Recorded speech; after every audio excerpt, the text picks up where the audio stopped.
Voici quelques conseils pour apprendre à piloter sur le circuit F1 de Francorchamps. Sa longueur de 7 km demande concentration soutenue ainsi qu'une maîtrise des différents enchaînements car la vitesse y est toujours élevée. Il se divise en 3 parties. Une première, des nouveaux stands jusqu'au virage des Combes. Une seconde, plus technique, en altitude, des Combes jusqu'au virage Paul Frère.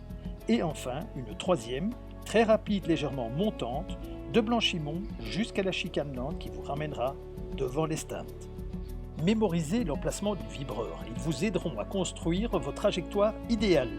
Quand vous affinerez votre conduite, vous verrez que traction et propulsion peuvent proposer des trajectoires différentes.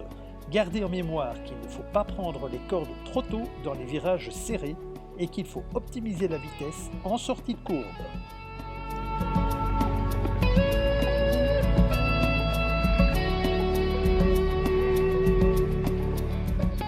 La descente de l'eau rouge, sa compression et la remontée du raidillon doivent se faire avec une séquence de volant la plus fluide possible.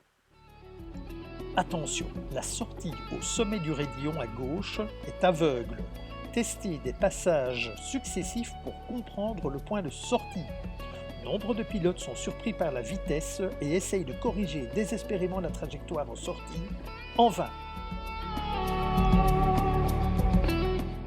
Dans la ligne droite, un petit coup d'œil dans vos rétros, profitez pour contrôler vos données moteurs et respirez. Vous arrivez aux Combes à pleine vitesse. Faites un freinage propre et posez la voiture sur le point de corde à droite. Ne vous laissez pas déporter à l'extérieur du gauche, sans quoi il ne sera pas possible de vous repositionner pour le droit qui suit. Arrivez au U de Bruxelles en descente. Ne prenez pas la corde prématurément.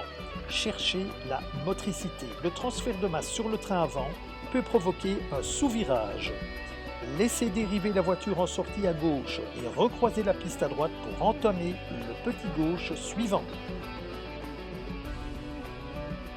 Attention à celui-ci, il n'y a pas de dégagement en sortie.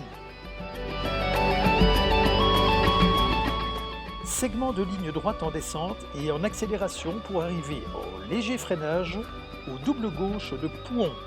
Ce virage se négocie idéalement en un seul rayon de braquage de volant.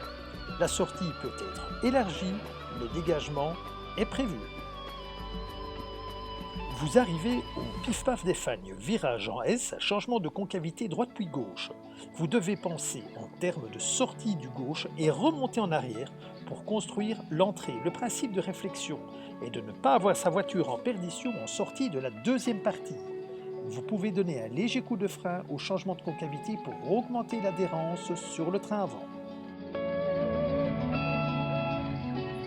Le virage du campus demande une attention au point d'entrée. Surtout ne pas dépasser le vibreur à gauche en sortie et ne pas prendre la corde trop tôt pour le virage Paul Frère.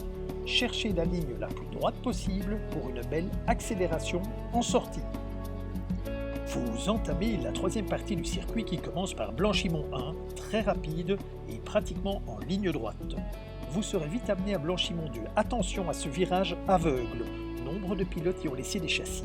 Soyez attentifs et ne vous y engagez pas si vous sentez que vous allez trop vite. Auquel cas, levez le pied, ne sautez pas sur vos freins et laissez-vous aller vers la droite dans la zone de délestage. Ne tentez pas d'entrer dans ce virage sous peine de taper vite et fort dans le rail à gauche. La petite section qui suit vous prépare à la chicane. Le point d'entrée n'est visuellement pas évident. Freinez convenablement, n'entrez pas trop tôt et restez à droite le plus longtemps possible et cherchez le point de braquage pour le gauche qui vous donnera de la bonne motricité. Le vibreur à droite en sortie ne sera jamais loin.